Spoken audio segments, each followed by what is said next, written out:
Magandang araw po mga kababayan, welcome po sa Pinilangan Lakbayan. There's no place like home, totoo po yan. Mararamdaman niyo po yung isang bahay kapag parang isang tahanan na, kapag nandun po yung puso. Mararamdaman niyo po yun na, ay, parang komportable ako dito. Naway sa'yo po ang lahat. Ngayon po ay mag-house tour po tayo. Dito po sa aking hallway, kusina, living room, front and backyard. Pero sa kwarto hindi pa po muna. Last na po yung talaga ipa-finalize ko po. Pero makikita nyo po yung napakalaking pagbabago. Yung dating pinost ko po before and after. Makikita po ninyo walang laman at nagkalaman. Tara po, samahan po ninyo ako at ikot-ikot po tayo dito sa bahay dahil may pinamili po ang mga ibang mga gamit. Ito po ay hindi ko po pinagmamalaki o para maingit po yung ibang tao. Hindi po. Gusto ko lang pong magkaroon po ng inspirasyon po yung iba na tulad ko po na nangangarap na noon nung maliliit po kami na ang kusina po namin ay talagang lupa. Akit po kami sa bahay. Iidlip. Minsan naabotan po kami natin kung natutulog sa ibabaw ng bangkong mahaba. Pag makikinood po kami ng TV, tuwa po kami kasi upo kami sa simentong sahig, ihiga. Parang feel namin na ay, mga bahay ng mayaman talaga, sementado mga sahig. Ganun po. Yung gantong nangyayari po sa akin ay talagang binigay po ng Panginoon, malaking biyaya na hindi ko po ito pinangarap na gantong sobra-sobra po bibigay sa akin ng Panginoon. Nakwento ko na po nun, bago po tayo magtuloy, pasensya na po na yung kababata ko po nung maliit. Kapos-kapos din po sila sa pagkain. Siya po sila ng magkakapatid. Talaga nilulugaw po nila yung bigas para magkasya po sa kanilang siyam na magkakapatid. Kasi lalim po kami ng punong mangga, tinanong ko po siya ano pangarap. Sabi niya lang po, makakain po ng masarap, makakain ng masarap yun po. Ako sabi ko, gusto ko makarating sa Amerika, magiging mayaman ako. Yun po, yung mga bagay talaga na papabaliktad ako. Yung gantong nangyari po sa akin ngayon ay minsan pagising ko po, totoo ba to? Totoo lang po na nanaginip po ako nung malilit po kami. Sa lumang bahay pa po kami nakatira. Siguro sobrang attached po ako talaga sa mga nakara dahil napakasaya po ng buhay namin. May kakapusan pero napakasaya. Tara! Samahan po ninyo ako. Umikot po dito sa aking munting tahanan. Ayan po, dito po muna tayo sa front yard. Pagod na naman sa isang araw. Tapos na naman ang trabaho. At ito, naayos ko na po ng bahagya, pero hindi pa po yung final na arrangement po yun. In-arrange ko lang po na medyo malinis pong tignan. Hindi pa yun ayos kasi yung carpet po medyo bitin. Gusto ko pong bumili dito ng outdoor carpet. Maybe next spring po. Pero sa ngayon okay po yun ba? Hanggang sa mag-winter. Laki po nitong front yard. Nakakatawa. Marami akong magagawa dito sa next year. Ayan po. Diba? Rustic and modern. Ayan, pasok na po tayo. Masaya mga kapitbahay, mga bata. Katawa. Ito po sa entrance, mayroon pong sabitan ng mga jacket. Hindi ko pa po inaayos yan by color coding. At sa aking hanger, gusto ko po pare-pareho. Opo, may pagka-perfectionist po ako. May pagka-OCD rin. Aminado po ako. At ito pong mga boxes po na to. Lalagay ko po yung sa storage. Kasi kanina in-arrange ko na po yung mga gamit sa kusina. At syempre yung mga arts, yung mga gifts, naka-display na po. Sa mga nagsasabi po na gawin mo na lang minimalist yan para mas maganda. Ganun gawin mo sa bahay, may pala gusto mo. Mga nagsasabi pong gano'n, bakit ang dami daw pong decoration arts. Kasi binavalue ko po yung mga binibigay sa akin. Kapag may pumupunta po dito nagbigay po sa akin, halimbawa yung mga stuffed toys na po sa sofa, may pakikita. Ito po mga arts ko po to. Ayan. O, diba? Dito po muna tayo sa hallway. Hindi po muna tayo pupunta sa bedroom. Naku, bukas yung pintuan, hindi pa pala maayos. Ayan. Tapos syempre may mga staff toy po dun sa sofa. Yung sofa po, sofa kasi in finish term. Yung sofa po, meron pong darating po dito na bagong sofa. Mas malaki po. Ito gagawin ko pong sofa bed po, ilalagay ko po sa bedroom ko. Kasi binabalik ko po yan dahil po galing po yan sa kinikilala ko pong Finnish grandparents. Napakabait po nila sa akin. Sa bedroom, hindi ko muna ililiko sa kanan dahil hindi po masyado. Pakikita ko po madilim. Hindi pa ayos. Ayan. Ito po makikita po baka maraming anik-anik. Ano ba yan? Ito sa mga nagsasabing ganun. Ganun sa bahay nyo nakakabusit. Mga aswang ano. Gawin mo lang minimalis. Ano ba yan? Dami mo pang lininis. Bakit ko ba nahihirapan? Buisit ka. Ng apoy. Kasi yung mga ibang regalo po sa akin, katulad po niyan, talagang dinidisplay ko po. Pumupunta po dito yung mga taong nagmamalasakit at nagmamahal po sa akin. Pinakita po, binavalue ko po yung mga bigay-pili. Lahat ng mga halaman po dito, binili ko po. Mga succulents, may bonsai, succulent. Iba po yung mga regalo. Tapos yung po yung laruan ko po, malit pa po ako doon. 5 years old pa lang ako. Kaya sobrang iniingatan ko po. Ayan. Tapos itong may mga anig-anig, yung mga succulents. Siyempre, iba po dyan, mga regalo po sa akin. Binavalue ko po yan, di ba? Ganyan po ako. Tapos yung mga extension wires, cables, pinagsama-sama ko po sa box. Ayusin ko po sa storage. Bibili po ako ng shelf para patungan po doon sa storage ko para mas malinis. At punta na po tayo sa living room. Hindi ko pakikita yung isang room kasi for professional purpose po yun. For professional purposes. Meron po kasi kaming inaayos na bagong produkto. Diba? Siyempre sa trabaho po yun sa kumpanya na hindi ko po pwedeng pakita. For privacy, baka makopya, maharbat, maduga sa idea. Alam nyo naman. Sandali, yung boxer short ko nakalagay pa dito. Regalo po sa akin ito ng kapatid kong bunso sa Pilipinas. Yan, kapatid ko kay Dennis. Salamat ito. Ayan. Yung mga ibang trophy pillows po dyan. Throw pillows. Iba. Yung po dyan, regalo po sa akin. Lalo na po yung mga staff toys. Mga regalo po sa akin. Kaya dinidisplay ko po yan. Pero pag nandito na bago sa pa, lalagay ko na po yan sa bedroom. Ito po. Ilalagay ko po itong buo po na ito sa bedroom. Tapos ito, ilalatag ko na as bed. Mas pasososyaling ko. Diba? Yan, may mga candy po galing sa Pilipinas.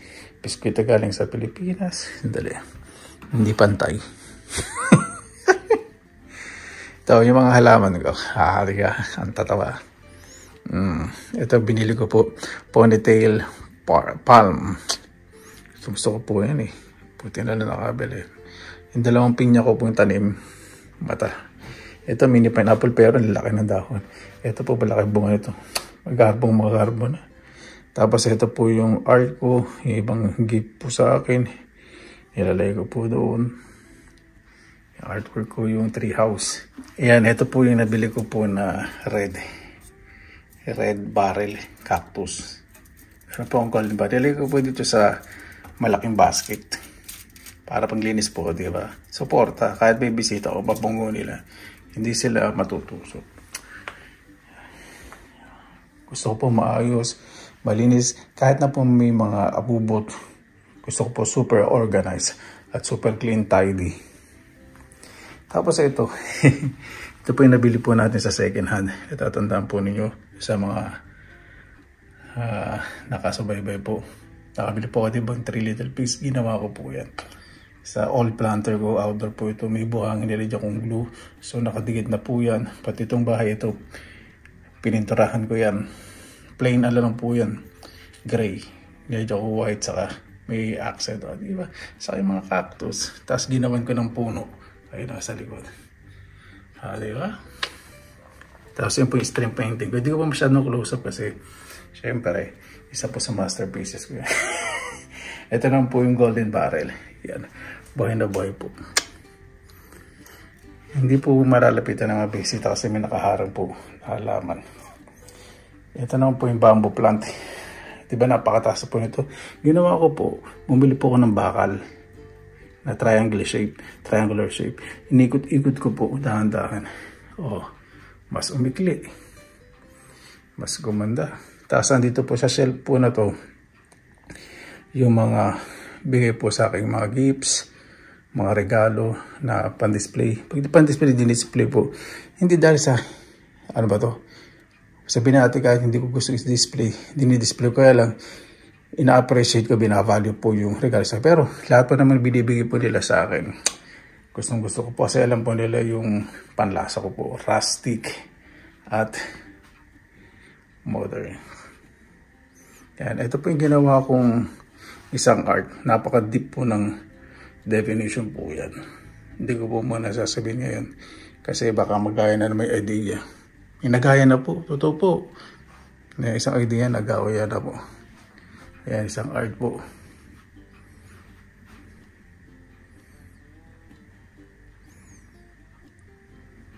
Ito naman po, brotherhood, friendship, kahit ano mo, kung anong maisip, ginawa ko po yan. Pinakita ko po sa mga kaibigan, tuwa po sila. May bumibili po niya na isang kaibigan pero hindi ko po binibenta. Tapos ito na po sa kitchen, pasensya na po hindi pa po ako nakakapaghugas masyado.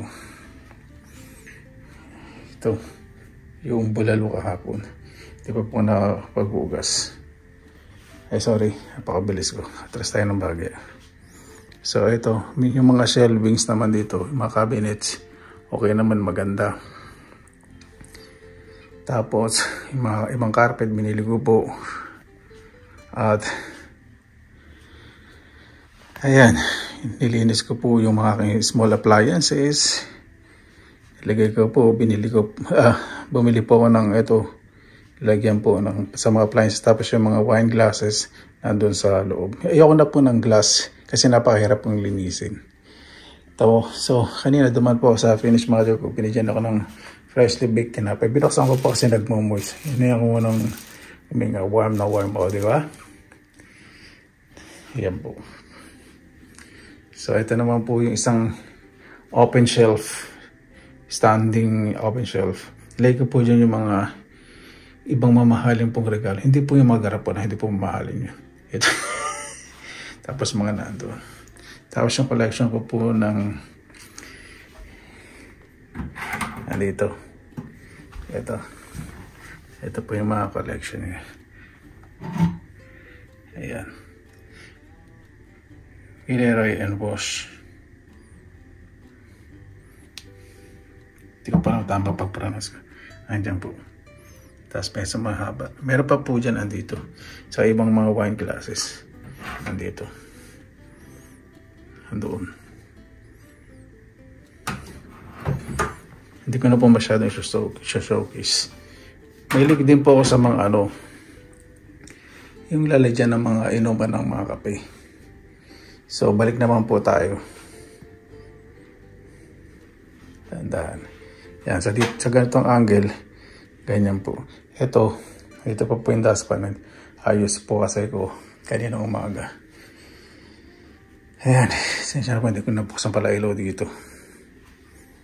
Tapos ito po yung mga magnets. Ito sa rep.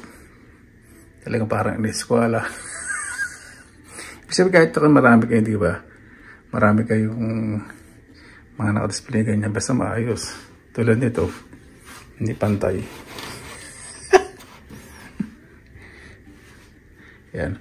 Ganda po ng design na itong bahay po na ito, open concept. O, diba? Nakaka-relax po. Lalo na po kung nandyan na po yung bagong sofa.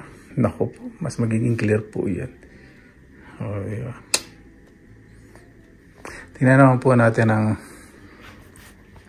ang ating backyard terrace. Nandito po yung switch. Naglagay na po ko ng ilaw dun. Okay.